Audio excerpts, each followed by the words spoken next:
We're here in Beijing for the 2010 Track Cycling World Cup in China.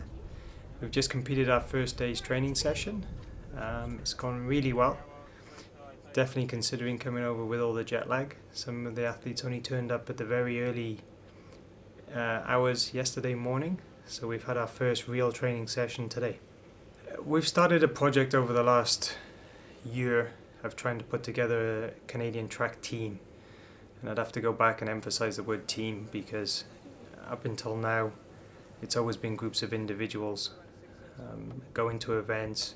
They've had some good support, but not to the same level that we're at the moment. We're here with some great mechanics, some good soigneurs and carers, some excellent coaching staff. So we've actually got quite a large group of at least one staff member to 2 athletes, which is great. It's pretty unheard of for us, but we've managed to get some resources to bring that all together. We started off not too early this morning to try and get over some of the jet lag, because people were still trying to acclimatise with some of the long travel. So we had quite a leisurely morning this morning, which was quite good. We had a good debrief after the travel, so quite a lengthy team meeting. Headed over to the track, set up all the bikes, get used to the velodrome. For a lot of the athletes, this is their first time to Beijing, to be able to come over to relax in the environment. Today was pretty good. The pollution wasn't so bad, so to be able to soak some of it up, get the bikes ready and just get out on the boards. So easy 20-minute kind of gradual progressive warm-up, then get up and do a few little efforts. Again, nothing was too hard today. We kind of eased our way into it.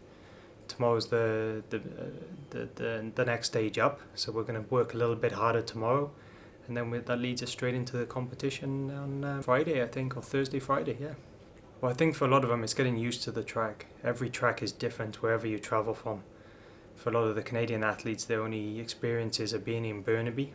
Some of them are privileged enough to get down into LA and see another track there, which is another world-class track. But every time you come to a different track is to try and learn about the shapes of the track, the way the track unfolds. So for a lot of them it's to actually just get some time when they get used to it, get a bit of those nerves out. We've got a very young group here. We've got 1 or 2 experience, but on the whole it's a young group actually trying to put together a team for Canadian track cycling. So yeah, it's a good experience for all of them.